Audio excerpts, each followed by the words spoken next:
founder of Hasura. And as I said, like literally 4 seconds into the stream, my camera disappears. So while I fix my camera, I'm gonna let Tanmai introduce himself and what is he doing and so on until I fix the camera and a couple of people join us. Hey folks, super glad you could make it here, and thanks for having me on here, Kitze. I'm one of the founders at Hasura. We started building Hasura quite a while back. The company that I used to run before this was a consulting firm where we kind of helped people kind of move from these uh, monolithic environments to quote unquote more cloud native style kind of architectures. And one of these recurring problems was a data access layer, both for the front end and the back end.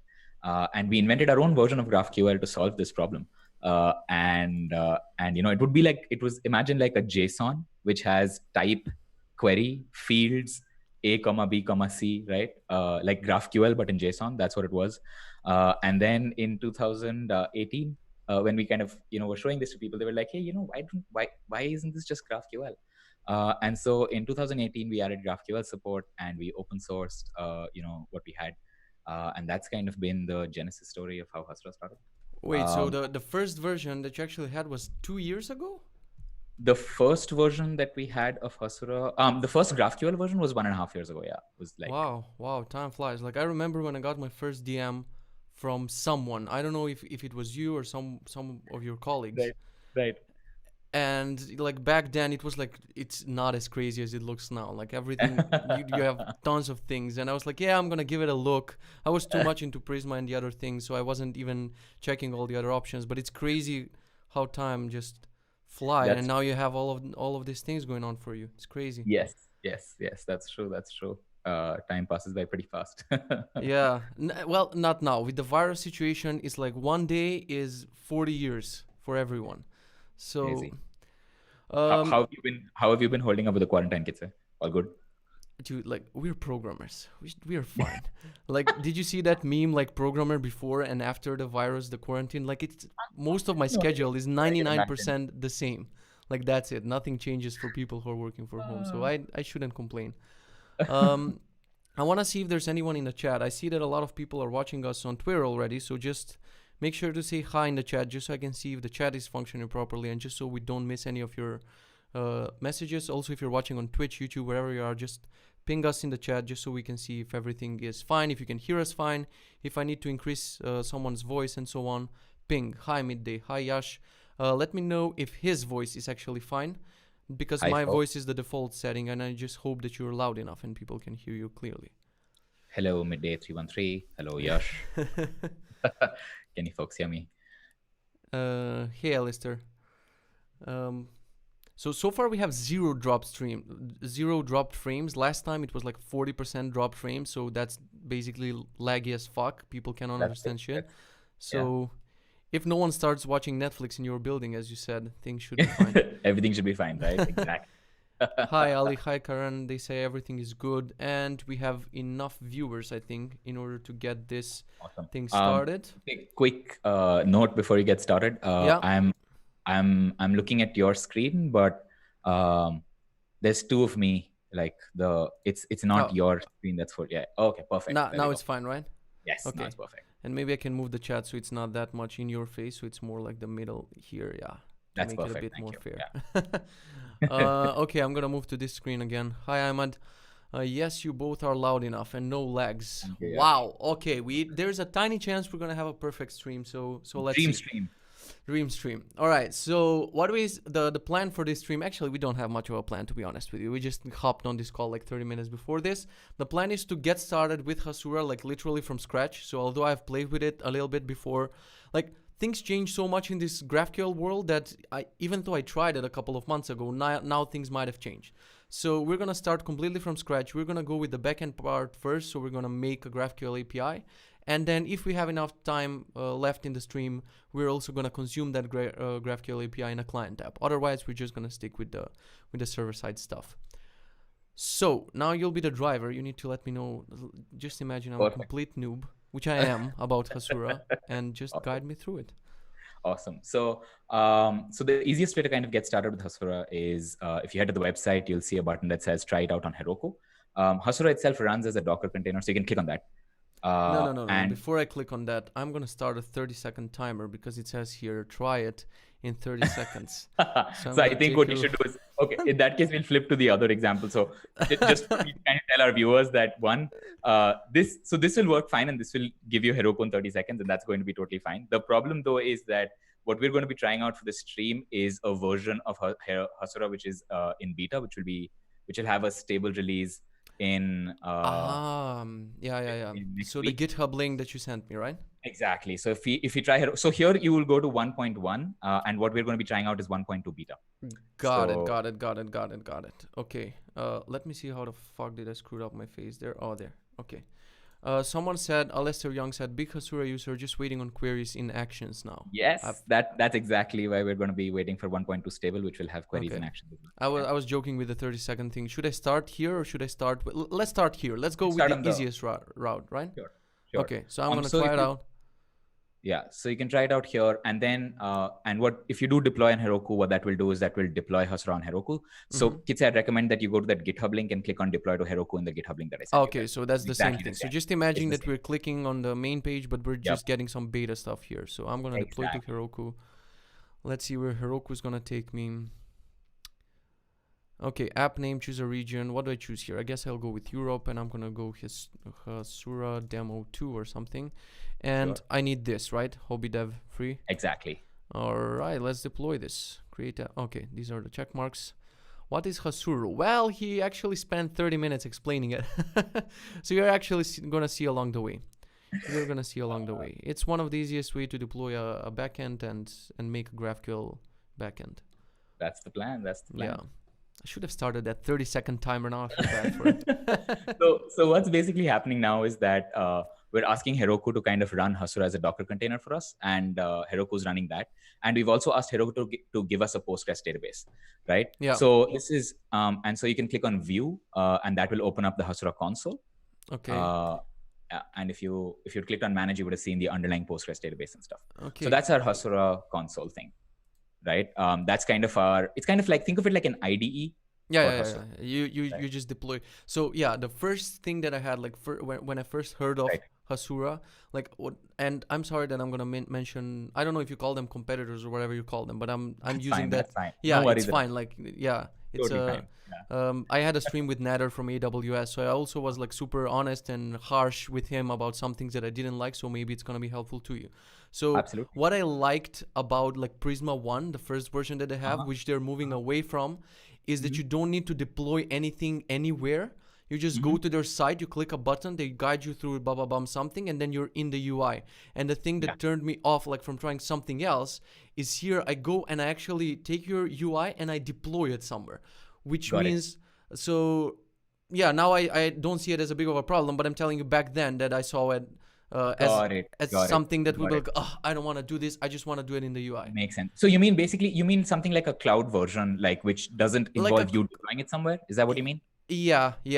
But now, like Prisma 1 also requires you to do that sort of thing. So you also need to host something on Heroku, but then they give you UI to connect to the services, and then updating that Heroku container every time. That's also a pain in the ass. So as a user, as someone who wants to easily deploy a graph, like I get the trade-offs, I get what you would use, but it's something that makes you go like, oh, fuck it. But anyway, you saw it, one click, deploy to Heroku. Now we have our Hasura instance running in Heroku. Absolutely. First question, how do I update this? Like whenever Hasura changes, I would need to update my image and container, right? Yeah, there's a small instruction on our docs that tells you like there's a few kind of commands to run with Heroku that lets you update the Docker image. That's killing me. Absolutely killing me. Like I didn't I'll be honest, I did it twice with Prisma, and then at some point I'm like, wait, what if you know what, I don't want to update anything, screw it. Yeah, exactly. That's literally what I did. I was like, I'm like the Node 4 user for life. Yeah. So now I'm stuck on like 7 versions later. No, it totally makes sense. And so I did not want to mention this on I did not want to talk about this publicly, but since we're on the stream and as a Kitze stream surprise and considering it big, watch out for something that we're going to be launching in hopefully 2 weeks, where this gets solved like forever, including having like staging URLs and stuff. But shh. All right. You didn't hear anything. Okay, so here I can manage my Hasura instance, and here I can actually manage my Hasura app, actually. Yes, exactly. So do I need the Heroku part, or are we not gonna bother with it anymore? You don't That's need it. that now. Okay, Yeah. and okay, I'm gonna start with I'm gonna interrupt you with questions if you don't mind. So maybe the entire stream will be me just asking noob questions. But No, go. do I, for this instance, do I store like one database here, and this is, let's say we're building an app for, I don't know, bookmarks or something. Is Correct. only this app gonna live here, and then if I want to build another app for like pets, Instagram, whatever, do I deploy another Hasura instance? Exactly, That's how it should be, right? That's how it should be. Exactly. So I would have one Heroku instance with a separate Heroku database for every app. For every different app that you have. All right. Correct. All right. We do multi-tenancy on our enterprise version, where people like having one Hasura instance pointing to multiple databases, or multiple instances in the same database. But that's like an advanced configuration. But the default is that you kind of just have like a single tenant. All right. Alistair says, that can come fast enough. I've had to deploy to my AWS tomorrow. Not looking forward to it. Yeah. Hi, Sid. Hi, Mo. All right. So what are we going to do next? I think we're going to go with the same app that I started building with AWS, just so I can see, like, in general, the differences between, and it's a very simple app. So I'm going to tell you what is the idea behind the app. Sure. A user should register. Actually, I've built this in Firebase like 5 years ago. So now I want to rebuild it. A user should register, and they should be able to add bookmarks. And a bookmark is also gonna have one more property. How often do you plan to visit this bookmark? And then the idea of the app is once per day, like you pick up your phone and you're like, oh, what have I not visited today? And everything that you have visited is just gonna disappear. So from a database, it was something that I'm still using actually. So I have like around 30 links in my profile, and then I just click them, whether it's on desktop or on mobile, and they just disappear. So I can know what I've already read during the day. So from a database structure, it's super simple. It should have just a user and a list of bookmarks. Each bookmark should have a title, URL, and an interval, like for how long should it stay. That's it. Okay, perfect. That sounds great. I think we can get, so the way, all right, perfect. This sounds great. So the way Hasura works is that you think about it very similar to the way you would think about Firebase, right? As you would think about it like, you would say, what are the, here's the, hey, folks, you guys, y'all are so mean. Because this Heroku app is right now publicly running, other people on the stream can also access our schema. So you can see somebody's created a secure it fast. Okay. So you know what? That's actually a good idea. What we can do is, why don't we secure this and make sure that nobody else can access this? So that's a good segue. That's great. If you can go back to your Heroku dashboard settings, which I told you okay, that you don't here. need, but you need. Yeah. So go to settings. Settings. Yeah. And now add in environment variable called Hasura _ GraphQL _ admin _ secret. So Hasura _ what? GraphQL. GraphQL _ admin _ secret. Yeah. And now you want to type in a value here without anybody on the stream seeing it, because people on the stream are evil people. Evil people. No, actually they're nice people. They're really nice. And Dude, you should have seen what happened in the last stream. So I'm gonna tell you in a second. So do I also need to remember this shit, or I can oh fuck. Just keep it a really small value. Make it a really small value. Small value. Keep it like a really small. Yeah, like just keep it like a four letter thing. Or like a 6 letter. Okay.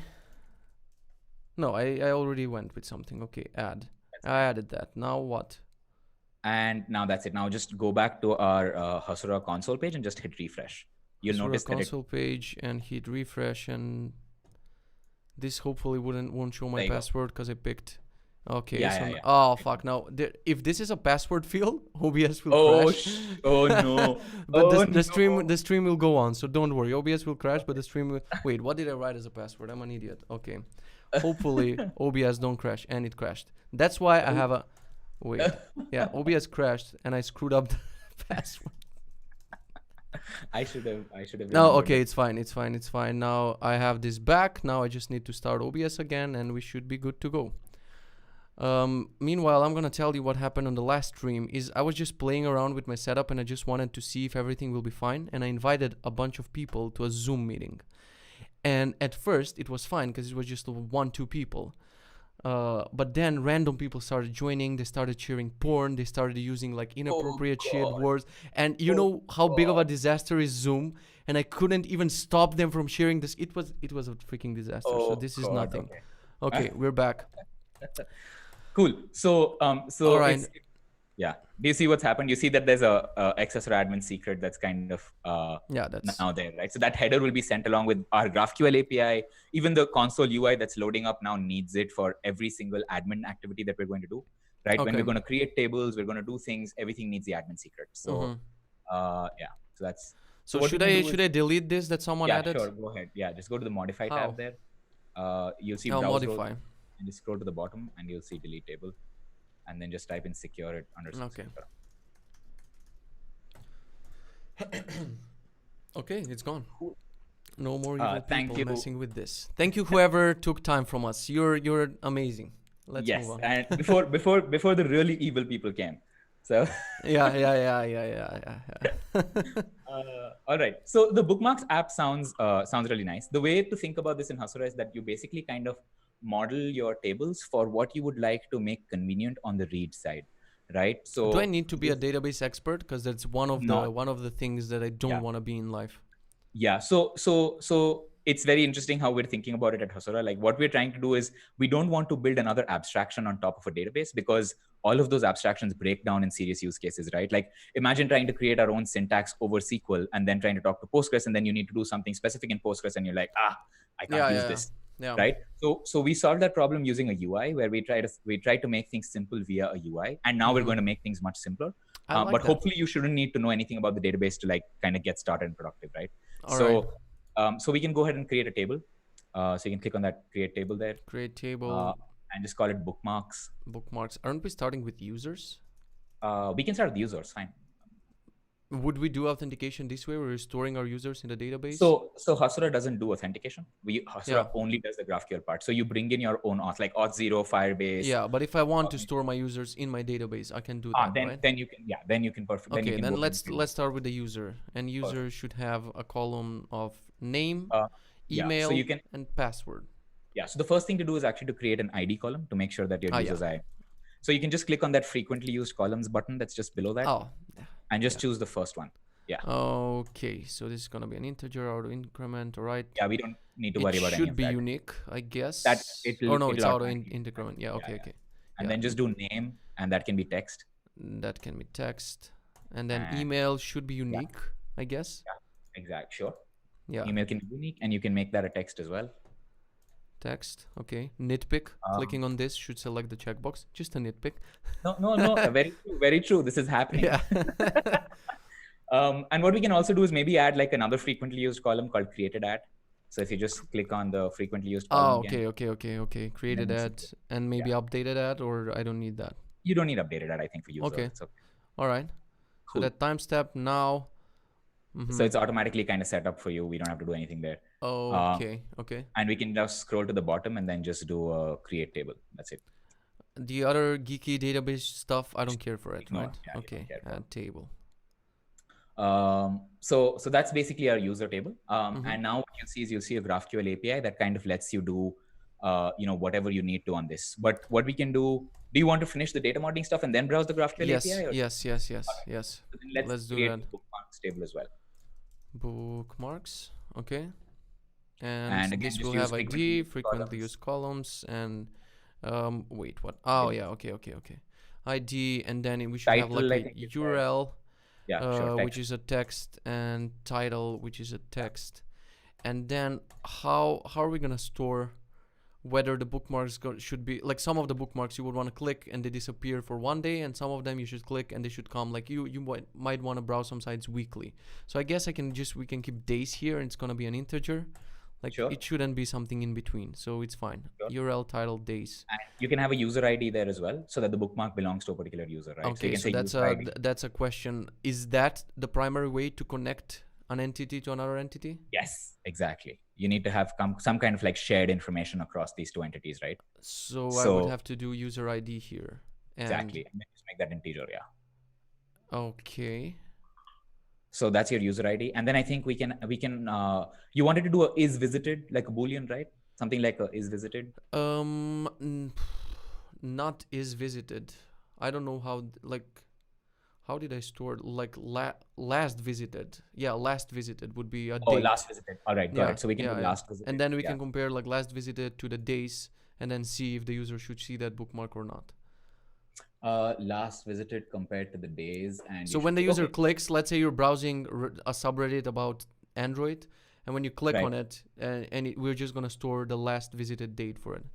Got it. Is there any naming? Wouldn't you use 6 million lol is asking, wouldn't you use from the foreign key section below the user ID? Yes, we can set up a foreign key as well below, but we'll come to that. We can come to that in a bit. We don't need, it's not compulsory to do, but we can come to that. Okay, so I'm gonna say last visited. Do I have to go with this syntax for the names of the, I guess, right? Yes, I mean, we started off that way, so it's fine. Okay, okay. And then make this a timestamp, Timestamp. Perfect. Okay. And then let's just do a created at and updated at if you want, just to created. You just use frequently used columns will set the defaults. Created ads and updated at. Okay. Yeah.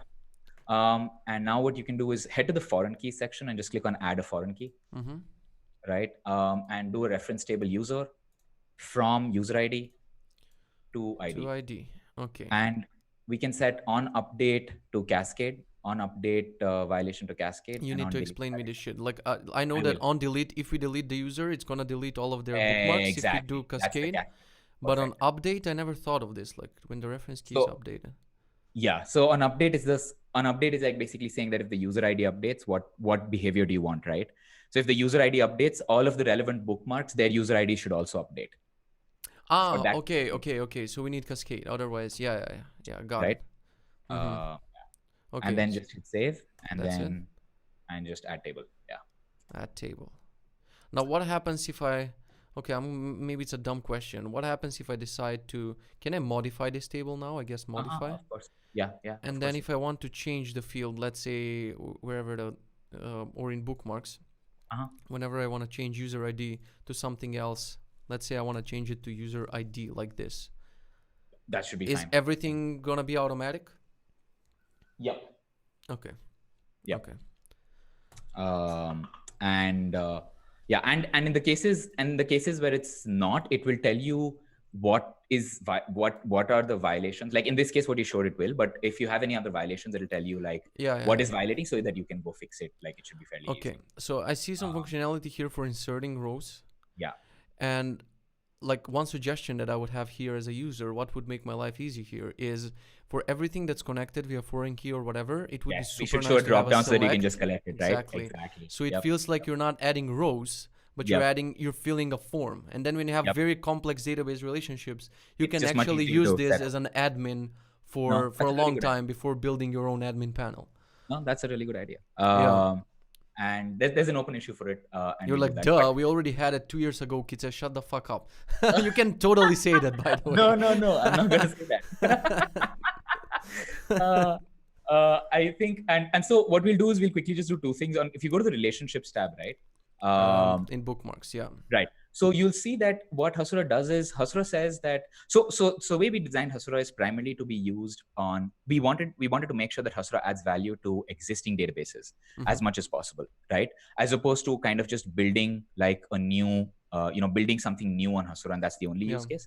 And so that's why when Hasura's relationships are independent of database foreign keys.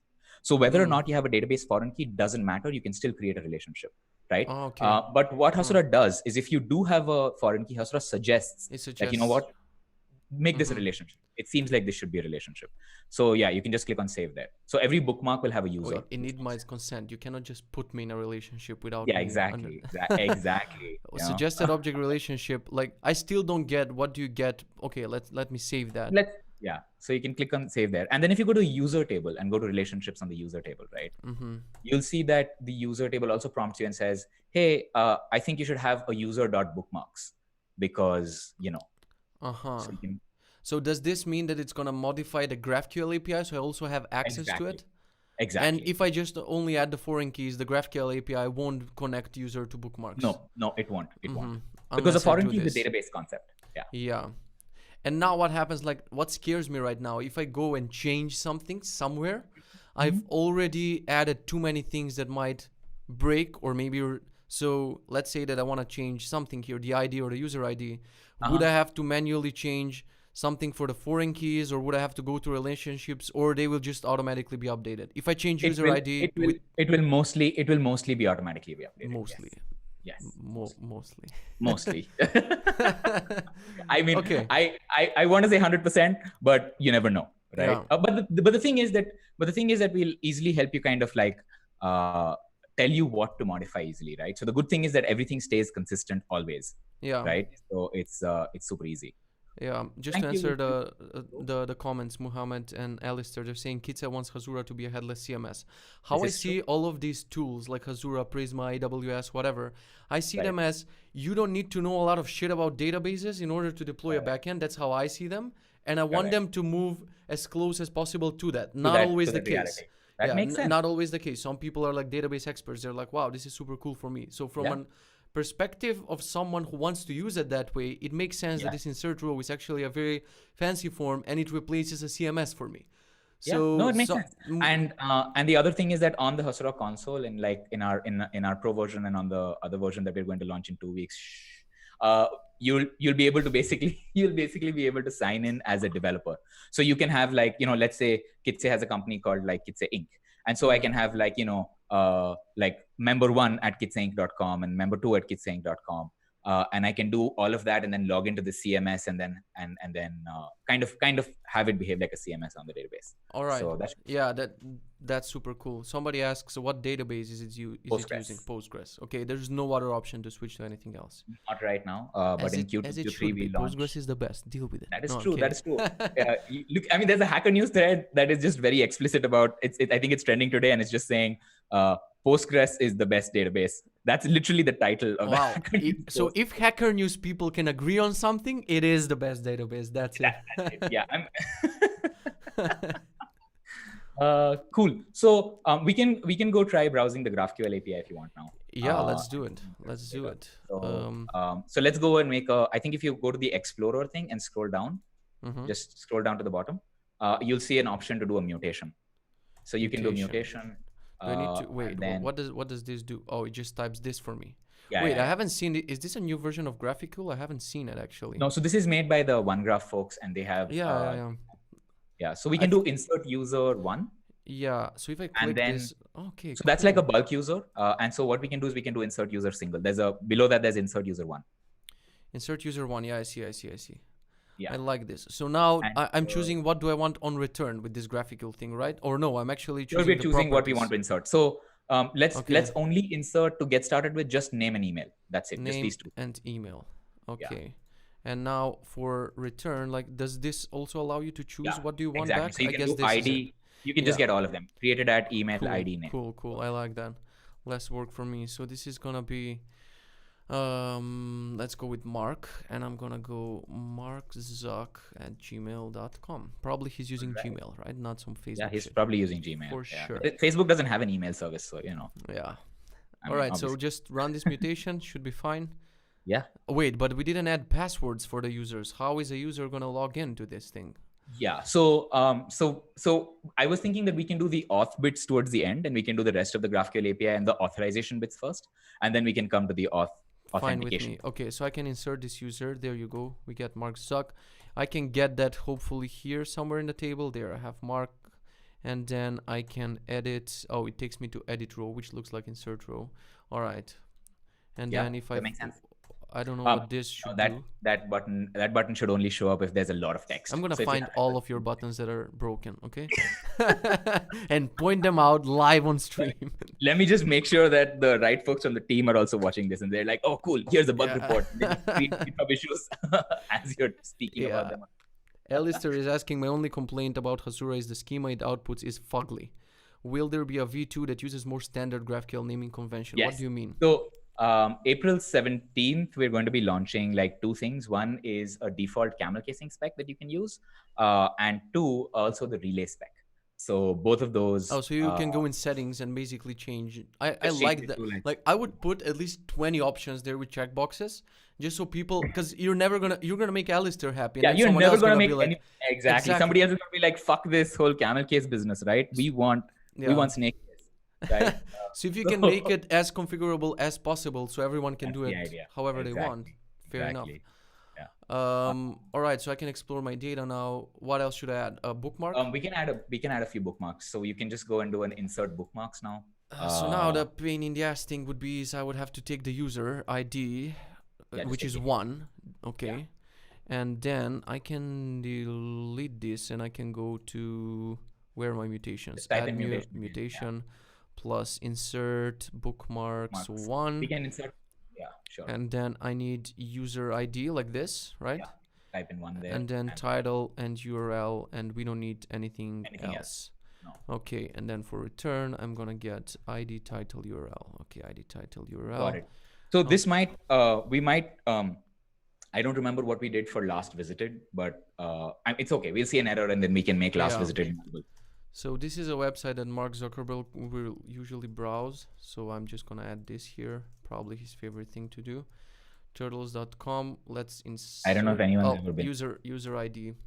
My freaking camera is off again. So just give me a second. Let me just play this. We got non-null violation, whatever. Exactly. So basically we have to, that means that we have to have days, like the data model itself requires us to have days and last visited. So we want to decide, do we want to have, is days an optional field or is days a compulsory field? What do we want to do there?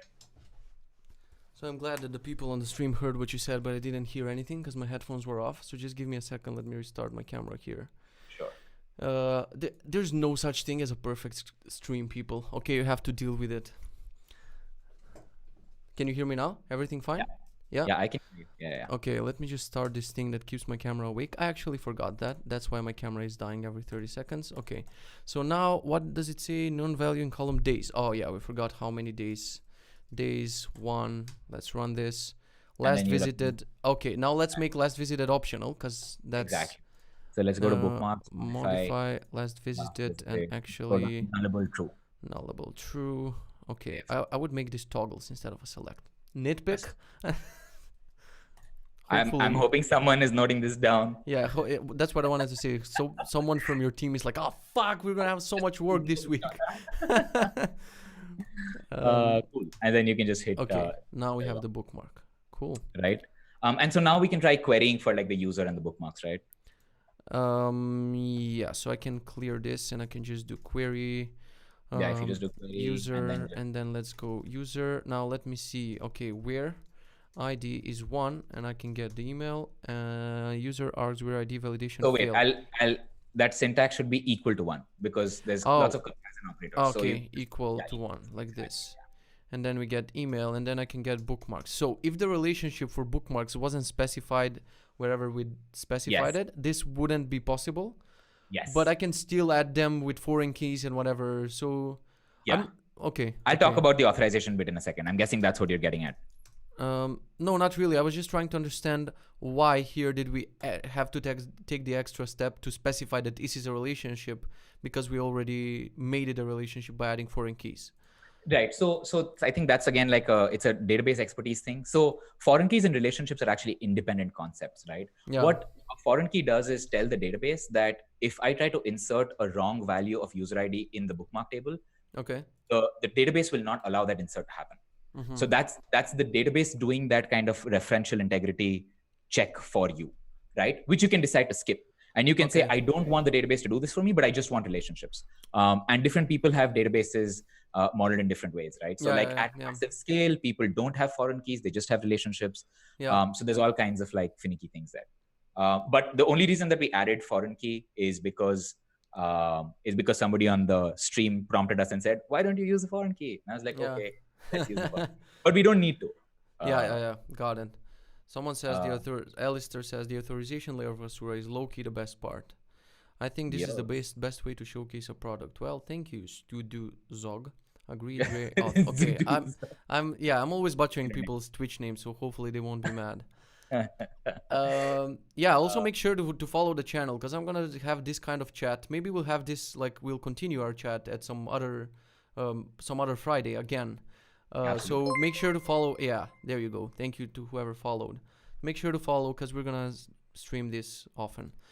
Okay. So what we can do next is add. Make sure that users can add. Just a second. So if you head to the data tab again. Data. Okay. Kitze, is the stream for this twitch.tv/? The Kitze? The Kitze, yes, yeah. Awesome. Are you already Cool. getting your employees on it? Like, listen to everything that he No. says. Somebody Note just pinged me and said, "Where's that live stream?" And I'm like, okay, let me link you to it. All right. Yeah. So if you go to the user table, what we're going to do is we're going to make sure that like users can only read their own data, right? So let's set up like that's those a good permissions. Point. Thank right? you for the follow. So here, if you go to the permissions? permissions tab. So right now what we were doing is we were querying everything as admin, right? And that's why you can see that there's like a admin has insert, select, update, delete everything. For everything. But what we're going to do is we're going to say, let's create a new role called user. User, and this user should just edit their own data. Okay. Yeah. Do I need to press enter or no? Just go and click on the select button. Let's skip the insert for now. Let's just do select. Select. Okay. Yeah, and then let's say with custom check. With custom check. And let's say ID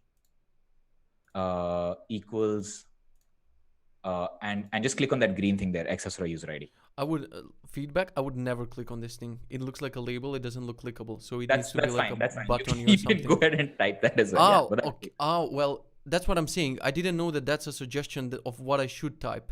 So I would probably, as a user, I would spend a lot of time figuring out what should this property be. So I still don't know what is X Hasura user ID. We'll come to that in a bit. I'll show you in the demo. Cool. And then just hit toggle all on, like, we're choosing what fields also we want to give access to. So like what subset of the schema we want to give access to. So if the user equals that ID, they can query whatever they want. Exactly. And then just hit save permissions. Okay, allow rule to make aggregation query. We can ignore this for now. We can always do that later. And just save permissions. Save permissions. And now updating. Go back to graphical. Go back to graphical here. All right. And just type in the headers, just add a header called X Hasura role user. My below X Hasura admin secret on the top, you see headers there. Yeah. So just below that, add X Hasura role, X Hasura role. Role, and then I can say user. Yeah, user. And I think Hasura here. And then you can have X Hasura user ID 1. X Hasura user ID 1. Oh, fucking dumbass. Okay, I clicked something here. All right. And now just use the Explorer to just do user ID, name, email, whatever, right? You mean here? Yeah, you can just type in query. Yeah. Is there an automatically generated query so I can query my own thing based on the... No, probably I would have to... So usually, like for every app, I have me, and then on me, I can access all of my things, but I'm getting that from the header. I guess I'm not going to get that automatically, but I would have to extend Hasura in order to get this. Yeah. You can always add that custom thing, exactly. Okay, so for now, I would have to do user, where, ID. No, you don't have to do a where. You can remove the where now. Just do a user and just do ID and email. And let's see what happens. Just remove all of those options and just do user, and then just open that up and say ID and email. And name. So this is already like the me query. Okay, I get it. Exactly, nice, right? Nice. So what's happening is that it's kind of it's kind of making sure that, and you can see that like in the schema, right? Everything else is gone. You don't see bookmarks there. You don't even see the bookmarks relationship. It's gone because for this role, the GraphQL schema that's available is only what we gave access to. Right? Okay. So now if you go to bookmarks and repeat like that process, if you go to bookmarks and we need to change and add select. Yeah, go to select there. Didn't we add select for a user? No, we did that for the it's user permissions, user select, and I guess we need, which one do we need? Aggregation. No, so now you can go to the bookmarks table. That's what I'm showing. Yeah, if you go to permission, and now go to select for user. Yes, and then say with custom check, and now you can say user ID equals X Hasura user ID, right? Okay. And then just allow access to all of those, and then just hit save. Permissions. Sweet. So now if you go back to graphical, you'll see that the schema automatically has some more stuff. Okay, yeah, I like this. So now I can also get my bookmarks with ID, title, and URL. Alistair says, I'd love to be able to add a me query via Postgres functions and have it not return a set of users. So wait, why would you need a me query if this works? I don't get it. Yeah, Postgres functions and have it not return a set of users. Yeah, so I mean, I guess it's like a naming thing, right? I guess it's like you'd like to have like that me thing, but you can, which is a nice idea. I think it's really simple. It's a really simple example to have. Yeah, that works. Okay, yeah, okay. What else? I like it so far. So far, so good. And so the idea here is that now even if you query for bookmarks directly, right? So if you go back to graphical and just query for bookmarks at the top Oh, it's level. gonna give me my bookmarks? Exactly. Right. Oh, that's sweet. Right. So it's only going to give you your bookmarks. So Okay. everything. So imagine that everything just got scoped into the current user and the current role. Yeah. Right. But if you want to add some, like, I can already see, like, this is fine. Right. Is it possible to do some custom permissions logic somewhere else, like in code or whatever? Yeah, sure, exactly. So that's we can pick up an example. We can pick up an example of doing that. Like, do you have an example with the bookmarks thing that you would like to try out or something? Not really. I'm just thinking, like, would you do everything regarding permissions in this tab, in this UI here, or would you have some service somewhere, some function running that can also check certain things that are more complex than what you can achieve here? Correct. So with what Hasura does, no, but you can always do it yourself and then have it work. So let me explain that in more detail. So what I mean is, the way Hasura encourages you to model authorization is to say that the authorization constraint must be a part of the data model that you have. Right. So it could be like document has a collaborator stable, as you're spanning a relationship, you're checking a property of the user, right? Like bookmarks can only be accessed by users if the user dot is active equal to true. Yeah. So as long as it's a declarative constraint, as long as it is declarative, you should be able to represent it in Hasura, and Hasura will give you a lot of benefits around performance. It'll optimize data fetch. It'll do a whole thing, right? Yeah. But in case you have like a really custom check, right? Like let's say, for example, I want to fetch the user stable, and I'll only give you a response if like the IP location that you're coming Exactly, from, that's what that I meant. IP location has like the weather is greater than 23 degrees Celsius, then I'll give you that's access. Usually a query you would write, right? Yeah, right. And so let's say that's a very normal, typical use case that you might have for like a bookmarking app, right? Or maybe you want to query like the so in this case, what you would do is you would have we would extend it and write our own query, our own resolver that would implement the permission check and then delegate to Hasura. And that's an example that we can go. Yeah, I want to continue with the basics. So as basics as we can. Like, let's leave the advanced stuff as just it's an answered question. Perfect. And so what we can try doing now is we can try to implement these constraints for inserts, updates, and deletes as well. So let's go to bookmark and let's click on insert. Bookmark insert for user, right? Insert for user. And now we can say, do we want it to have the same check as select? So I guess yes, because the user ID needs to be the same, right? Okay. Even when I insert. And then we can choose what columns we want to allow users to insert. So we don't want them to insert ID ever. We want them to have the URL, title, days. So this is only for create. It's not for update, right? So we don't do last visited exactly. And we don't want them to insert any. Exactly. And now go to column presets. Column presets. Okay. And we want the user ID column. So you can just say user ID. Yeah. Right. We want that to always be equal to, and change that static setting to session variable and access for user ID. So you can just say user -ID. Does it matter if I say it like this or like this? No, or I don't think it should. Okay. It doesn't. Yeah. This will make me feel better if I use it like this. I don't know. Okay. so basically what we're telling Hasura is that whenever there's inserts, you need to make sure that one, user ID is always equal to accessor user ID. We're not going to have the user provide that value to us. We're just going to populate it automatically, right? And if the user wants to do an insert, their mutation should only see URL, title, and days. They shouldn't see anything. Yeah. So this is going to limit our GraphQL mutation. So now we're going to lose some fields, right? Correct. And just hit save. Okay, save. Updating. And now, if you want, you can just go try out the. Let's try it out. So I can do mutation for insert bookmarks 1. Yeah. And now I only object. And now what do I get here? Title, whatever, and URL, whatever.com. Super interesting website. And then days will be 5. That should be it, right? ID and title, and then this is gonna be inserted for me. Yes. Exactly. Because I have the role and the ID here. Exactly. What if I put a role that doesn't exist? You'll get an error saying that this GraphQL field does not exist for this role. But but what if I'm an admin right now? Right now I'm logged in as an admin, right? So if I disable this role and I try. Got it. So what will happen is that So now it's running as an admin. Yeah. Now it's running as an admin, right? Now we're running it as an admin. Got it. Okay. Yeah. So that's the, and so we can similarly do like add a permission for updates and deletes, right? You can delete your own stuff, all of that stuff. All of that stuff works, right? In production, like so we can do a little more on the GraphQL schema side if you want to do a few things, or we can do talk a little bit about authentication and how that would work. I would go with like the thing that's action. most concerning for me. Yes. Is and the reason why actually at first I was super opposed to having anything like a local Node.js backend.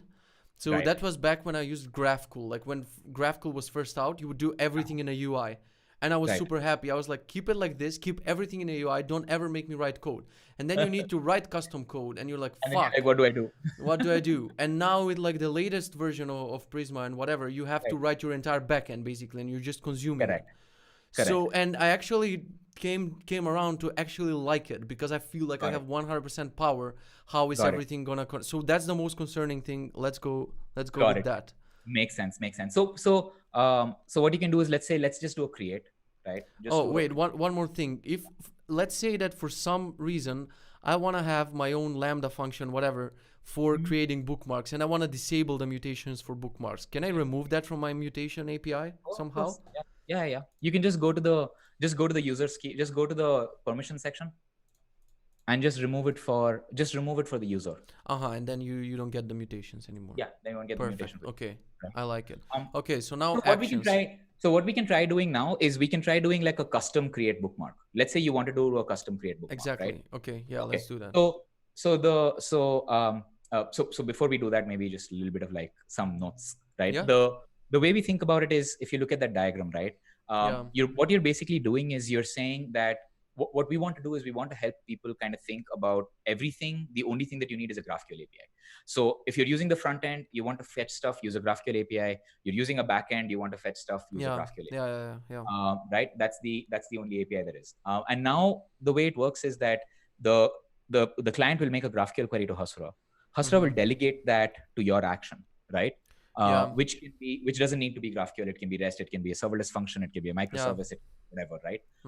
And then Hasura will run that for you. So what we'll try to do here is let's create like a simple action that just does a hello world or something before we add a custom mutation, right? Just to kind of look at the way it's wired up. So just hit create. And then just change that, like you see a small window there that you're specifying the contract of the resolver, right? So just change action name to something like hello. You can just make that hello without an argument, or remove everything there and just remove those arguments and just make it hello output. No, we'll have to convert that to a hello. It has to be a type. Yeah. So let's do hello output there. Oh, hello just output. And then just do type hello output greeting string or something.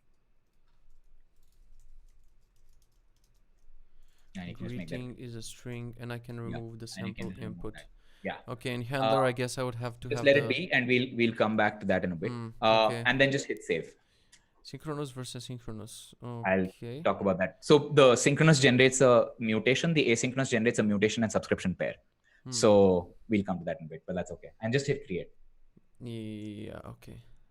So yes, now do dog, you actually know this right. Anytime someone says rest, I'm like, why? But why would you do? But actually, it makes sense for these actions. You might have something that's coming from a REST API. So. Coming from a REST API, right? And there are some other reasons that we can talk about in a bit, but that's fine. Let's go to Graph. And what you'll see is that the mutation comes up. Where do I need to go? Oh, I go back to just go to graphical and just remove the role headers, remove all the permission stuff. Oh, just like okay. And now you'll see that there's I got it on the left. Hello. Yeah. And if you try to run it, it'll just say nothing. Exception. Right? Okay. Because we haven't attached a REST handler yet. And so what we'll do now is attach the REST handler. So let's go back to the hello thing. Here and go to the code gen tab. Code gen, interesting. Okay. And just do try on glitch. So this is a template for a request handler, and we would just try it on glitch. Question before we move on: would you have like every action correspond to one HTTP endpoint, and then if I have like 20 different actions, I would host each one of these actions? Because one concern that I have from someone that's still a fan of not serverless, like I would like to use all my utils and everything else. No, it makes a lot of sense. So what you would do is instead of in the handler URL, we'll just put in something like Okay, and I will base handle them URL. from a We would just single. we would just have a common base URL and just have endpoints. Got it. Okay, I would prefer that. Okay, so now I click try on glitch, I guess. Yeah, and if you go to God, I hate glitch. Oh, and I'm sorry for making you do this, but just for a demo, right? If you go to yeah. SRC, if you go to the on the left nav bar, Okay. there's source and there's handlers. Okay, and what just a question, maybe for everyone that's watching the stream and you, isn't like glitch trying too much to be edgy? Like when I want an editor, like I imagine Code Sandbox and everything else, but glitch is like, yo, we're cool. We're not like developers, you know. We had like that's what's driving me nuts about this editor. Anyway, we have fish as a favicon, you know. There's a lot of there's a lot of cutesy, deliberate cutesy stuff, right? Oh my god, that's true. Anyway. It is a little bit irritating. So here are some samples. Right? Okay. So what you can do is, we can kind of create a new. We can just have you can just have this handler and just change that to maybe greeting. No wait. If you why does it give add me like add numbers in the handlers? Some random handlers that we've seeded, but that's okay. Just go to the handlers tab and just see if you can right click and create a new file there. Okay, you cannot click right click because it's edgy. Hey, you probably need to click the fish to get that menu. Oh, delete has a bomb emoji. Get it, millennials? You click a new file there on the top. But how do I create a file in the folder? New file, yeah, there you go. And then handler/hello.js. My god, I don't even know how to use this. Hello.js. Hey, it has an emoji here. Millennials love it. Now, can I drag this? No, you can't. No, you can't. Like, fuck me. This is why I told you to use Code Sandbox for this. So maybe I need to do handlers. I think you can do handler/hello.js. Hello.js. Oh yeah, to add a file inside a folder. Got it. Yeah. Okay. Oh, okay. And fucking hell! Wait, third time. Source handlers hello.js emoji. Yes, okay. Perfect. And now you can just copy paste that the code gen that we had from the Hasura tab. This. Can I copy paste no, this? It was not this. It was the other one. It was the one in our code gen tab. Oh, in our code gen tab, which was here, I guess. Yeah, okay. Copy paste that whole thing and then just put it in hello. Okay. Glitch is way too hipster. Yeah, I agree with you, Quan. And then just say hello there or world or whatever. Oh, right? So this smartest thing actually knows that I need to return a greeting, right? Yes, the code gen does that. Okay, question. Would it be possible to make this 100% type safe? Do you generate some types from Hasura or how would you make this type safe? I mean, the code gen just generates a TypeScript. It generates a thing for TypeScript as well. So but how do I use my generated types here in Glitch? Oh, I think so. I'm not familiar with TypeScript, but if you go to the code gen tab again and just switch that to a TypeScript generator, you can click on that box there. Yeah, just do TypeScript Zite. I want to see what happens. I want to see what happens too. .Hasura custom types. And just click on the custom types. Okay. So I guess I would have to use some sort of generator. Okay. I guess I can run an introspection query with GraphQL code generator. For people who are not familiar with GraphQL code generator. Exactly. So our code gen incidentally uses code generator underneath it. Yeah. Or uses some bits of code generator. But I meant like if I have this server locally. Exactly. In order to generate these types, I'm not going to copy paste them. I'm just going to use this GraphQL code generator to generate them. Okay, it's good to know that that's there. And then it doesn't matter what I change in this tab, right? This is just for copy paste. Yeah, this is just for code gen. Yeah. I think that should be pretty much it. And what you can do is wait, but I need to return something. I don't know. Wait, something happened there. I got a person doing okay. Anyway. No, you can ignore all of that. Doesn't matter, right? Yeah. What we can do is just click on that show thing there on the top that has the sunglasses. Oh, the show thing. Right? Important. Right? I would go next to the code or whatever you want to do. In a new window. And just copy juvenile melon that glitched me. Oh my god, it's so edgy. Jesus. You don't need to extract arguments, somebody said. What? Yeah, that's fine. I mean, that's just some boilerplate code. So we don't need to extract that. Like usually our mutation might have inputs and we might want to extract some inputs, right? That's why it's there, but otherwise we don't need to. So and now, I think if you just go back to our Hasura console Yeah. And then I like just how you're go back to pointing like I'm point. gonna see what you're pointing to, and you're like, just Yeah, click there. I know. Yeah, I'm pointing on my screen. I'm like, Kitze, hit that button. Hit that. At which point you're gonna be like, can you let me drive? And you just sit in the corner and be on mute and shut the. Or you know how like these, how sometimes like old, how sometimes like if I go to my grandparents and you like give them, they kind of used to and the it's iPad driving now. you crazy. So now yeah. if you like, and now if you kind of give them a computer screen, they'll just start like pointing and on the computer screen, expecting it to work. I'm that person. I'm that person. Okay, so now I just need the URL. So now I just go put and it switch here, that I guess. handler to /hello, I think. Yeah. I'm not sure what the URL is. Can we go back to look at me pointing. Can we go back to point glitch to point to glitch and just go to index.js? I want to see what the routes it sets up is. Oh yeah, it's just /route. Hello. Yeah. It's just /hello. Okay, cool. So then just try the /hello. Can I try it from here? Or I would need to. It's a post request, so it doesn't matter. It'll be fine. Yeah. Okay. Yeah, just /hello and I then just need to save this, just not to forget to. And yeah, difference between synchronous and asynchronous. I think you already explained. So sorry if I'm asking you twice. No, so what the asynchronous thing does is it doesn't give you the output of the mutation immediately. It instead gives you an output like a mutation ID or an action ID, and then you can subscribe to that action ID. So Hasura converts the mutation call into an event, right? So let's say I want to do something like upload image or transform image, and I give you a URL, right? So what Hasura immediately responds with is an action ID, and then you can do subscribe to that. So whenever your function or service finishes executing and returns a response, Hasura will send that back as a subscription event. Does that even make sense? Ish. Okay. We can try it out. It's fine. So now I can keep synchronous and save it. Yeah, just save. Alright, saving action. Go back to graphical. Action saved, graphical. Alright. Okay. Hello, greeting. Well, there you go. That's amazing. I like it. Okay. And so what we can try doing now is like have like a custom create bookmark thing, right? Oh yeah. That should be, and that's also really straightforward to do because we like the code gen should take care of most of it. So go back to graphical. I want to try a slightly different workflow and see if that works. Okay. And so what the way you use me as your tester, you need to pay me. Yeah. Okay.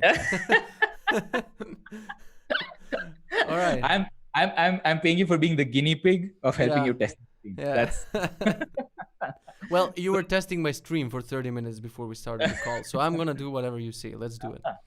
So the way we think about this is like, what is the underlying, like what is the Hasura mutation that you wish you could have customized, right?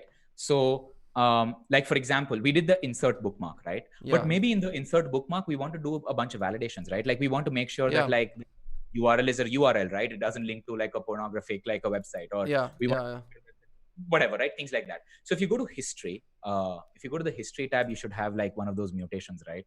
The insert bookmark one, I think maybe. Yeah. Right. Okay, cool. So that's what we want our users to insert for us, right? Can I literally override this one, or do I have to add other? Yeah. So what we're going to do is kind of pretend to override that without actually overriding it. That's the way it works. And I'll go into the reason why this design is there. It sounds a little bit weird, but there's a reason behind that. Okay. So you can close the history tab again. So that just we have more space. And now what we can do is, because this is the mutation that we want, like the only input that we want our users to give us for our custom like create bookmark mutation is title, URL, and days, right? We don't want them to give us anything else. Yeah. So what you can do is right next to mutation, just type like mutation create _ bookmark and just like give it a name or whatever, it doesn't matter. And just replace everything with the variables. So just open up the parentheses and do title or like $title string, $URL string, yeah, exactly.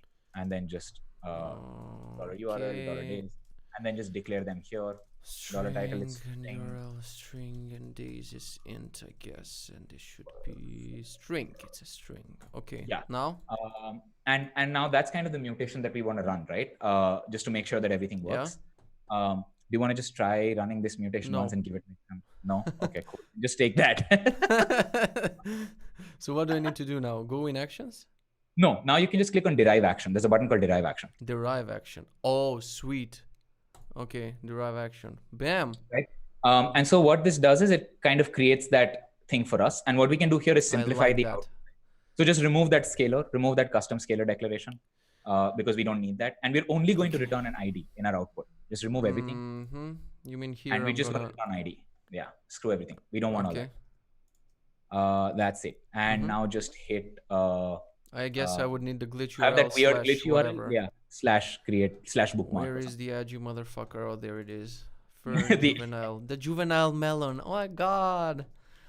So fun. And now should I call it /create or something? Yeah, you can. Yeah, that's fine. Let's do create bookmark. Yeah. Okay, and create this, right? Yeah. And this will give me a nice little code gen thingy. Yeah. Which I can then. And just like. Okay. So now. /src/.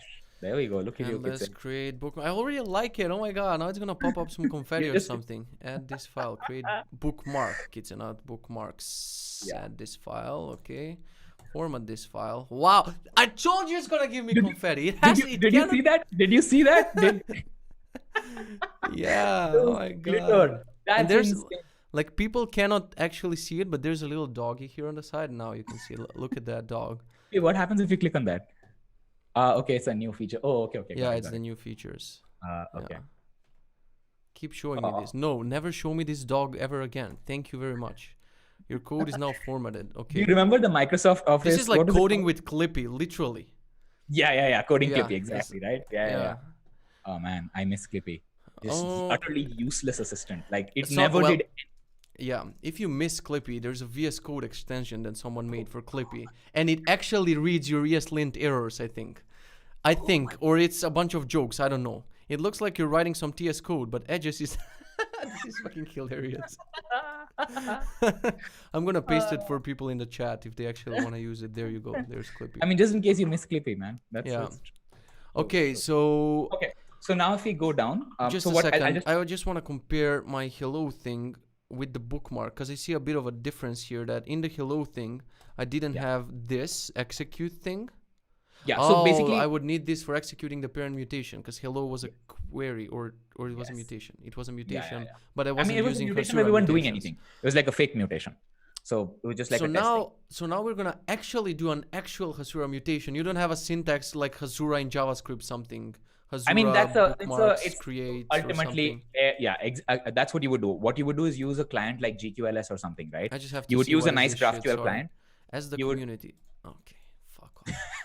Anyway, sorry. You can ask the community, Kitze, if you like, how do I create a file here? Okay. But the idea is that you would use something like a GraphQL client, and then the GraphQL client, like imagine that we don't have just one action, right? Imagine that we have like 10 actions that we write. Yeah. So what you would do in that case is you would just initialize the client in a particular place, and then just use something like hasura.bookmarks.insert bookmarks1 and whatever. You just get a Fluent API. Throwing it out there, if that's possible. I don't know if it is, because Prisma 2 works that way. Can you introspect the Hasura Postgres database with Prisma and generate an actual Prisma client just for these actions?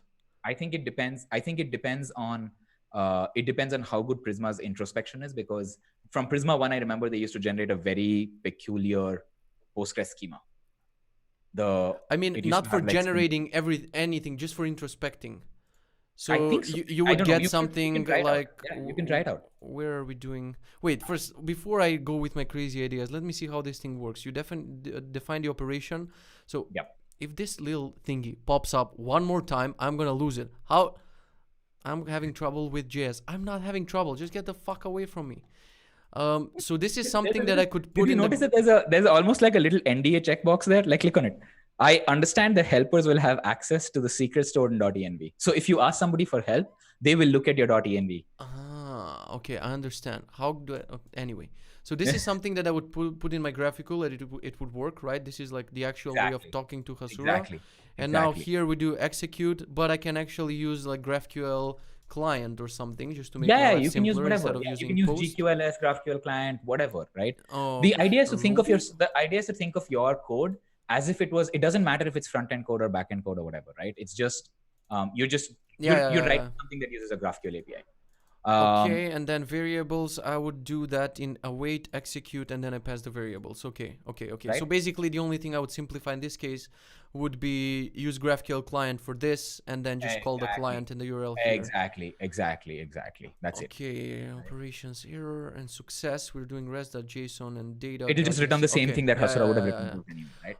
Okay, and now I can have custom logic here. When I'm here, I can throw errors if I don't like the URL or whatever. Okay. Yeah, you see exactly, right? Okay, so but let's keep it this way, and see what happens, right? And see what happens. Yeah. Yep. So I'm gonna go back to Hasura and I would go to hello just to copy this thing wherever it was, and instead of hello, I did it here. Create bookmarks. Okay, so now I can go in my mutate. So the interesting thing is now when I go in my mutations, I'm gonna call the action, which is gonna call the Hasura mutation at the end, right? Yes. And the nice thing is that as so what happens is usually as you kind of build complex actions, it's not just wrapping over a single mutation, right? You might be doing complex things. You might be like querying from the inventory table, inserting into the order table, sending out an email, right? You're doing a bunch of, you'd usually do a bunch of things there. And that's the reason why, when we think of actions, it's not just about overriding a Hasura mutation. It's about creating a completely custom action. You know what I mean? It's a completely custom thing called action. Although a subset of use cases would be like overriding Hasura mutations, a larger set of use cases would be just doing complex stuff. So so you can just remove all of this and you can just use the Explorer on the right? You can just delete everything in graphical, and then there's a little, I'm still pointing. I told you I'll have a problem keeping my hands you have to handcuff me to my chair. That's the only way I can stop using my Okay, I deleted everything from the mutation. Okay. What do you just want do mutation and then create whatever. So now so why did I name it this way? Can I just change it now? You should just go rename it to something nicer. Modify where do I on the top? Just change the name of the mutation. You see type mutation, create _ bookmark. Just change that. Oh, I need to change this. Yeah. So just change that to sure. There you go. Okay. And that will, are you sure? You seem to have changed the action name. This will cause the permissions to be dropped. Don't worry about it. Okay. This is why it's in beta. Yeah. Look at that refresh. Single page app just refreshed. Sometimes you have to do it. I've been there, yeah. and now you'll see exactly what you need to give, right? So days 3 or title or whatever, right? And then okay. Have you ever been to turtles.com? I'm going to go to turtles.com and see what I wouldn't want to do it in the middle of stream because it might be 99% it's a porn 99%, thing. Yeah. Somebody has that domain. Somebody's into turtles in a weird way. Yeah. You don't want to know what that is. Yeah. Okay. It's safe, but it's okay. Parse failed. Webhook measures the key message was not present. Oh, there we go. Now let's debug this thing. What did I do wrong? Got it. So what you want to do is what I want to make sure is if you want to just go to logs there and see what the log there's a tool in behind which cute animal are the logs? On the bottom left. Oh, there you go. To logs. Okay. And we just want to see I guess I'll clear it once and then let me try to run this again. I want to see if I'm not sure if the code gen that we have generates logs. Perfect. It doesn't. So do you want to scroll back up? How is that perfect? It's amazing. Just scroll back up to here. Do you want to maybe after we run the execute, we can just do a console.log data and errors. You can just do a console.log data and errors just to see what's happening. Okay, now let's open the logs again. There you go. In success, you need to return the message field. Somebody's already correcting us. Alistair Young. Really? What? In success, you need to return the message thing. Oh, you mean here? No, you don't. You don't need to return the message. The message thing only needs to happen if there's an error. Instead of spreading the result. Oh no, I think they should be fine. Because if it's a success, then the result will just contain an ID, right? So it should be fine. Let's see what happens. Parse failed. Message was not present. Undefined. So data is undefined here, and errors is that. And the error is. Oh, that's true. So let's go back to our. That's awesome. Just scroll back up. Yeah. And add another after query. Oh, sorry. After method, open up a headers. After method post, just add a headers key, and then just put in an admin secret there. Hasura admin. A what not? The Hasura admin secret. x-hasura-admin secret. The same thing that we had on our. Oh, and now I would actually tell the people my secret, right? Yeah, you wouldn't. Because that'll be like clicking on the glitch helper. No, I'm saying that you should take your window away and then add the secret value there so that people don't screw with us. Shouldn't we do it in env? I don't want to figure out how envs work on glitch, but go for it. Oh, I would love to see all the cute shit that I've invented around env. Let's see. Reference this in your code with process.env.secret. So I'm just going to put my secret here. Yeah, I can see your screen, Kitze. I know. I'm not gonna type it. Don't worry. Eric Zorn is asking, do you prefer Hasura instead of building your own server from scratch? Well, I don't know. That's why we're having this stream, so I can know if I actually prefer this or that. I think that's something, like, even with Hasura, you cannot go 100% UI. You would build all of these actions, right? And eventually, whether you go serverless and deploy 30 actions, or you have like one server and deploy one server, one handler with multiple actions, you would still have to write your own server. But if you're asking me if I would go 100% my own server with my own database, with my own, fuck all of that, okay? I would do that in 2003 or something, where I would maintain my own database and everything. So I would absolutely just use as many tools as possible just to not. So what was my secret? God damn it. Sorry, where did the glitch thing go? Oh, you're typing out the secret. Yeah, I'm typing the secret for 30 minutes. So now I have process.env secret, and hopefully let me run this once on the side here, just so. Webhook response failed. The key message was not present. Let me just see if the password look at the logs. Let's just look at the logs again and see. Not null violation, not value in column user ID violates not null constraint. So I think user ID. User ID. So I can bring. So then you want to just put in a user ID there as well, right? Right, I guess. Yeah. So you can just go edit the mutation. We can fix this now. So you can just open that up, and then just spread this like this. Yeah. So what we can do for just to kind of try this out and make sure everything works, just scroll back up to where we have the mutation string, and just add like a $user ID integer, right? Oh, you mean here? Yeah, just add $user ID integer, and then just add the user underscore ID is $user ID. $user ID. Okay. Yeah. And then from the rec.body.input, we want to extract that user ID as well, right? Here you mean user ID, and then I would have to also execute it here, right? Yeah. And now we'd want to do is go back to Hasura and just change the mutation spec to have the user ID as well. Go here. So let's go back to actions. Let me just add user ID here, but in actions, create bookmark. This would have to be user ID int. And then everything remains the same. We're going to get a nice full page. Oh, it's not a full page refresh here. So this now works. Are you ready? 3, 2, 1. Fingers crossed. Drum roll. Path unexpected fields response title. Where the fuck did I put title? Just go back to wait. Because we decided to return the entire object, but we only need ID here, right?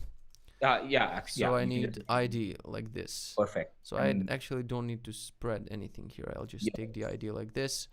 And now for the other moment of truth. 3, 2, 1. There you go. Nice. Right. And now what we can do is, if you go back to actions. Back to actions, And create bookmark. Just go to the create bookmark thing again. Look at my hands. I'm literally holding my chair in the bottom. And you're doing it with your eyes, like. Yes, I'm just doing it with my eyes. So click on relationships. Relationships. And then do add relationship. Where's that button? I don't see it. Add relationship. There's like a tiny. Let me. I was just trying to make a point. Is this streaming on Twitch? Hey Nader. Twitch TV, that the Kitze is the link for the Twitch stream. How did you come up with the name Kitze, by the way? How did that happen? Oh, it's not I didn't come up with it. My high school teacher actually gave it to me when I was like I answered a really stupid question. She asked me like, where is the, I don't know how to translate it in English, but the Macedonian translation would be, where is the above heart whatever thingy? And it literally says it in the name. It's above the heart. And I said, it's above the liver. And that's the first time I heard the name. She was like, Kitze, you fucking idiot. And then since then, everyone calls me Kitze. He didn't start good. Fair enough. So what we'll do here is we'll add a relationship from the output of our REST API to the rest of the data models that we have. Wait. So just I remember thinking you're German because of the Kitze name. Mixing. No, I'm not German. I'm Macedonian. So why are we adding a relationship here? So basically what we're saying is that if you think about REST APIs, right? Like not GraphQL APIs. I don't want to think about REST APIs ever. So if people who are not Kitze want to think about REST APIs and like building these REST APIs, right? Like what you would do is the REST API mutations end up being like really, they're very resource and action specific, right? So for example, if I do a place order on an e-commerce website, right, it would return something like, it would go create a bunch of orders and do something, and then it will return just an order ID. But as a GraphQL client, I don't want just the order ID. Yeah, I want the query whatever it's returned. Yeah, I want the order object. I want the full graph, right? Yeah. The person who's building these REST APIs and whatnot, they don't care about the graph. They're like, listen, they just I've done my work. Data. My work is over. Here's the order ID. Now you can deal with it, right? Yeah. So now if you go to add relationship and then just click on that and then do object and then just type in bookmark here. Bookmark. A small b if that's not like it matters. But okay. And then just do public and do reference table is bookmarks and say from ID to ID. So ID would be, how does it know about this ID? It because knows that's from the response output of our REST API. Exactly. Okay. Yeah, got it. Just hit save. Save. And so now if I ever do the bookmark, it's gonna allow me to query whatever I want or not. Yeah, just do bookmark. Just type bookmark and then you'll see the whole thing open up there. Oh, I need to type bookmark now. Okay, nice. But I can still query the data from what I've returned. So if I return some bullshit here, like if I return whatever, turtles 5, I can still accept this, and I'm gonna also get ID, turtles, and bookmark with whatever is on bookmarks, right? Yeah, except that Hasura will reject that query because it'll be like turtles wasn't specified in the mutation spec. No, I mean if I specify turtles. Yeah, of course. Okay, so I actually like that because I can return whatever I want here and return the entity. Exactly. So you don't care about the GraphQL portion of it, right? Like you don't care about the... Yeah, doesn't like turtles here. But if Hasura was glitched, they would be like, oh my god, turtles, that's so nice. We should totally accept that. And then as you kind of hover on something, it'll give you like a little... A turtle, absolutely. Yeah. So that's kind of the idea here. And what you can also do inside actions is, so what we're going to be doing for the 1.2 release is that you can also create custom queries, not just custom mutations, right? So you can have like a query resolver. Custom queries? So not right now. And that the release that we'll have next week will let you do custom queries. Right now, this is just custom mutations. How are people actually using it in production without custom queries? People are not. So people don't use actions right now. People use remote schemas, which I think you use remote schema. Yeah. Remote schema is where you can just add in your own GraphQL server, and it does the exact same thing as actions. And this is for people like, this is for people whose names start with K, who's like high school teachers' names. And they don't want to write. So actually, maybe I prefer this. So can I deploy my own GraphQL server with whatever framework I want and whatever technologies? Of course. And then I just merge it with the Hasura, but I still consume as a main one. I never consume my remote schema. I just consume Hasura, which has merged in the remote schema, right? Exactly. You can still query Hasura that has the merged in remote schema. And what that lets you do is like your remote schema can have just the very specific stuff that you care about. And you can just have relationships with all of the Hasura stuff, right? So you don't need to care about the data graph that Hasura has. So to answer Louis' question, actions is when you prefer writing REST APIs. And remote schemas is when you prefer writing a GraphQL API to extend your server. So you can extend your server with whatever you want. You can extend it with REST APIs. You can extend it with remote schemas. Sure. Thank you. Hasura sample remote schema. So what are you doing? What are you using? Just Apollo server with a hello. Yeah. So let's actually add a turtles here for once. Remix. Oh my god, it's not a fork, it's a remix. Get it, millennials? We're gonna remix this. Okay, super edgy. I have a feeling you're a millennial as well. What's your what year were you born? I don't know, man. No, 1992. I am a millennial. That is the definition of a millennial. But I still hate all of this shit. Anyway, I'm gonna go with number of turtles here, and it's gonna be an int, and I'm gonna say turtles is gonna return 5, and new Apollo server. Okay, this should be fine. Now, where do I get the URL really for this hate share? that fish. I mean, like poor fish, yeah. Like the fish never hurt anybody. It's just like a exactly. cute little. They're two, and they're twins. Oh my god, that's so cute. Anyway, where do I take this URL from this server? Just click on show. That was the tip that they showed you, Kitze. Oh, yeah, duh. In a new window. Okay, and I can have this here, adorable bevel mist, and I can query my turtles, and this is gonna give me.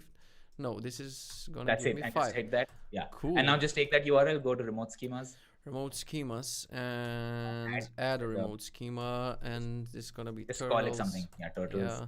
And then just the add URL.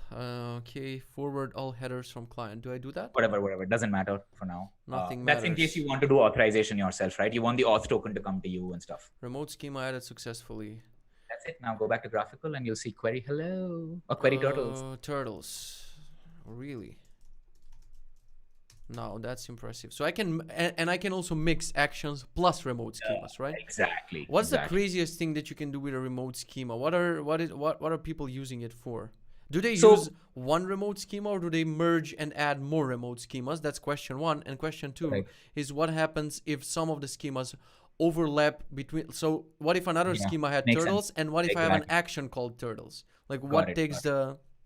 Yeah, that's a good question. So what you can do with remote schemas, typically, if you're just building an application for yourself, right, is that you would do all of the data stuff with Hasura, and then you would have one GraphQL server that you write, which has a bunch of like the custom things that you need to have, either custom mutations or custom GraphQL resolvers, whatever you want to do. So it would be one. And then, and then you would have just one GraphQL server that you want. What we're seeing with like our enterprise users is they're kind of using it for like a federation-like use case, right? Where basically what people want to do is say, I have multiple GraphQL servers.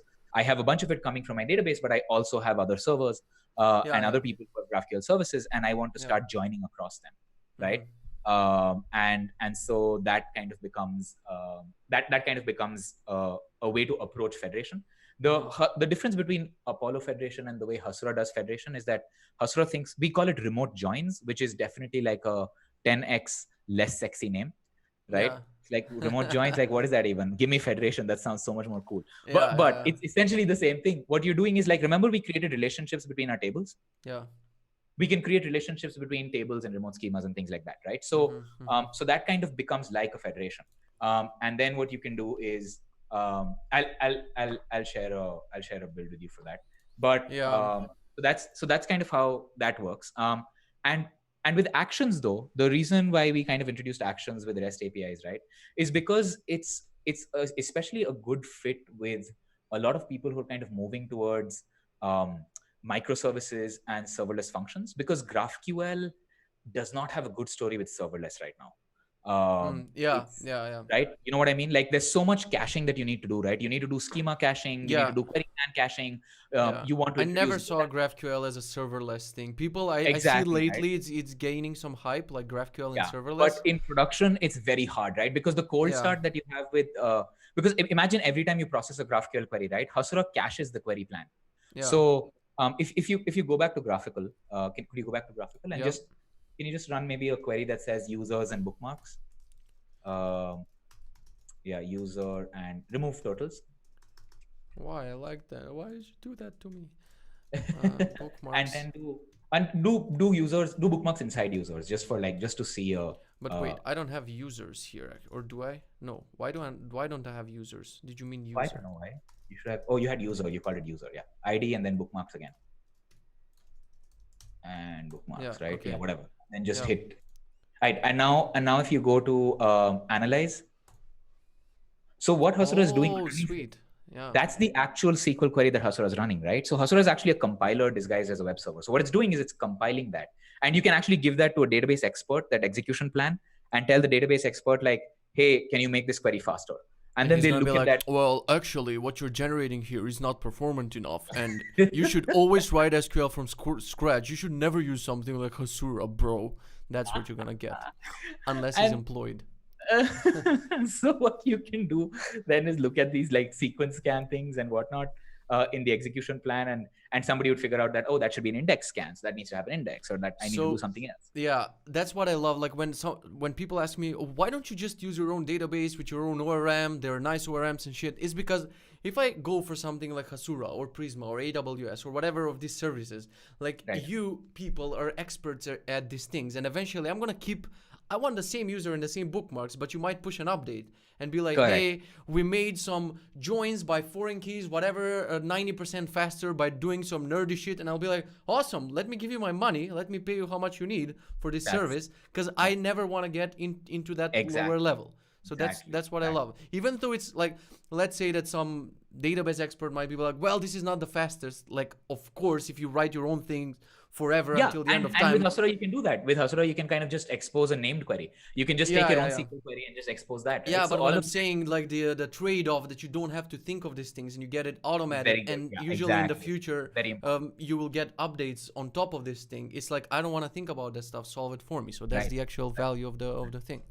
Cool. And if you look at like that compilation and coming up with that query plan, right? That's a slightly expensive process, right? It takes a few milliseconds. Yeah. And the thing is, you want to cache that, but with like a serverless environment, right? Where would you cache that query plan, right? Like, where would you do all those optimizations? And so what we started noticing was that, like, people have really good tooling, especially in enterprise, around their REST APIs. They have really good tooling around their REST APIs. So what we said is, why don't you keep writing your REST APIs exactly as they are? We don't want to touch that. We don't want to touch your database as well. Let your database be exactly the way it is. Take Hasura. It becomes a gateway across your database and your REST API. And then, all the GraphQL problems we'll take care of, right? Like subscriptions and queries and mutations and like all of that. So that's kind of been the primary motivation behind Actions. But for people like Kitze, GraphQL servers, add GraphQL servers. That's totally cool. I would like to just take a look at this last thing, the event triggers. Just to take a look at it quickly, as quick as we can, because we need to wrap up after 1.5 hours. We don't want to stay more. You want to click on that goddamn fish. Wait, first I want to read. What are event triggers? API, background jobs, GraphQL mutations, Postgres, then Hasura event, serverless function. Okay. Alrighty. So I can say anytime I create a bookmark created or whatever. Yep. So if bookmark is inserted, then I want to put, I want to do whatever I want here. Okay. You can just change, you can make that HTTP bin.org/post, and that will just give us a sense of the payload, because that just echoes it out. What is HTTP bin? HTTP bin. Oh, you've not seen HTTP bin? It's quite useful to like debug clients. HTTP bin.org/post. Okay, and advanced, I don't need advanced. Create the event trigger. Alrighty, processed events. Oh, so you also keep UI for this. I like that. Cool. And now you can just go to like the data tab and like create a bookmark, or you can have like, you can use your create bookmark action that you had. It doesn't matter where the event got created from. Like it might not even. I can create it from here or you from. Can create it. Yeah, you can do it from SQL. You can do it from GraphQL. You can. It doesn't matter where it comes from. Okay, let me do mutation. Insert bookmarks 1. You can just go to the history tab. I think it'll be easier to. Create bookmark. There we go. Okay, and now in events, I should get that event getting triggered. Yes. Bookmark created, event ID delivered, created ad, and the output would be. How can I actually see here? Play. Yes. Okay. So this is from HTTP bin. This is what we sent. Nice. Yeah. This is the payload that we sent. Nice. So we're also adding schedule triggers, so that helps you basically set up event triggers, but based on time. So for example, you can. That would be amazing. Yeah. Like after the user is created, 7 days later, send an email. That's cool. So 7 days later, Hasura will just run that trigger, or it's a cron, right? Like what daily, if I want to do every day at 5 p.m. check which users are about to renew their subscription or whatever, and just send them an email. You can do that. Yeah, you can do that. So you can do crons, or you can do one-off.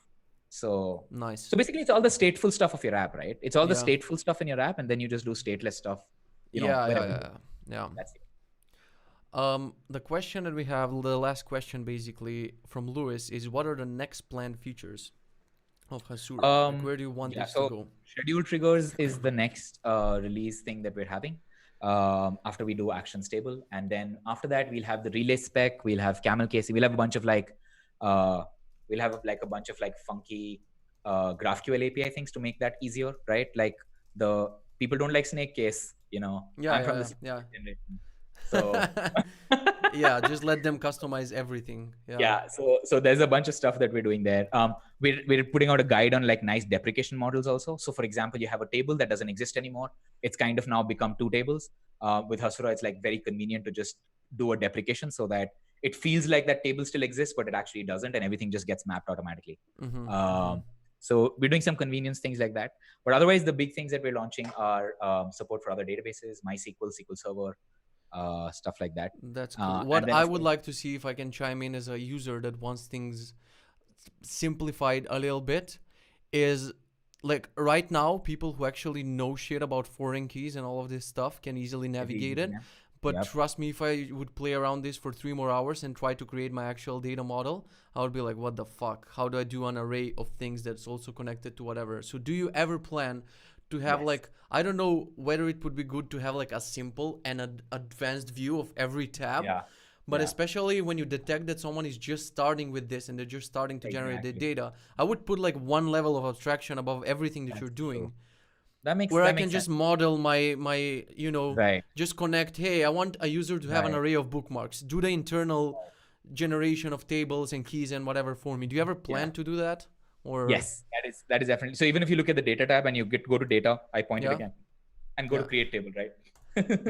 There's a whole bunch of stuff there that we're just going to put under advanced. That's what I'm saying. Just like, let me here connect hide it under advanced. Exactly. Because so for 90% of the cases, like people are so scared of backend because of these things. But when you think about their like data schema, if they can write it on a napkin or a note, they're like, look, I want an app. I want to have users. Each user should have an array of bookmarks. If they can describe it to you easy, they should also be allowed to create it in an easy way. And then you can still have the nerdy stuff for people who want to do. And it's just beneath the surface, right? As soon as you kind of like run into a problem, you're just like, oh, okay, cool. I just go to advanced and do it. It's fine. That's what I'm saying. Yeah. No, that makes a lot of sense. And that's something that we've been thinking about as well. Because like one of the other things that I found very surprising is that when somebody new sees this page, right, they think that they need to worry about every single thing on the page because you haven't hidden it under an advanced because you haven't hidden it under. So it's like you go to this and you're like, oh man, I need to worry about foreign keys and unique. Well, I worry. I'm not gonna sleep tonight because I saw all of this shit. It's like, oh my goodness, I need to figure everything out, right? So you don't want to do that, and so we want to hide all of that under advanced. But that's the plan. Okay, cool. That's a good plan to have. Alistair asks something which you're gonna leave for Twitter. I'm gonna paste in the chat Tanmai's Twitter. If you wanna follow, you should go and follow him on Twitter because they're doing a lot of innovative things regarding databases, GraphQL, and so on. I'm gonna let you, Tanmai, whatever you wanna plug in last. Meanwhile, I'm gonna send a bunch of links for people to follow me on Twitter. Make sure to follow this Twitch channel because we're doing this every Friday. So Twitch TV/the and YouTube.com/Kitze. And yeah, check out CZ, which we haven't used in this case. Maybe we'll set up another stream. I would be super happy to continue this another time if you wanna, you know, like do the rest of the stream because we actually plan to build an app. The rest. The GraphQL graph of the stream. Of the stream. I would be super happy to do another stream with you. Let's do it. But yeah, feel free to plug in whatever you want now. I just wanted to tell people who are watching this and people who might watch the recorded version is to check out the 1.2 stable release, which will have actions out with a lot of like the improvements that Kitze has also pointed out and otherwise improvements to the console as well. So see you for that. And we'd love your feedback. So let us know how that goes. We'll also do an example with Code Sandbox. Is that a good idea? Next time we're only using Code Sandbox. We're getting rid of those fish wherever you had them. No fish anymore. All right, we'll add Code Sandbox there as well. All right, folks, that's it from me. All right, probably your DMs are open. People can ask you extra questions on Twitter, like what is the best way to learn Hasura and Hasura.io/learn. Yeah, Hasura.io/learn. Don't learn Haskell. You don't need to learn Haskell. Really important. I completely agree with that. All right. Do not learn Haskell. Okay, so thank you for watching, people. Me and Tanmai are gonna chat a little bit more. I will see you. I'm gonna be streaming some gaming, so make sure that you follow me this weekend. We'll see some gaming and see you next Friday. Thank you, Tanmai. All right. Bye.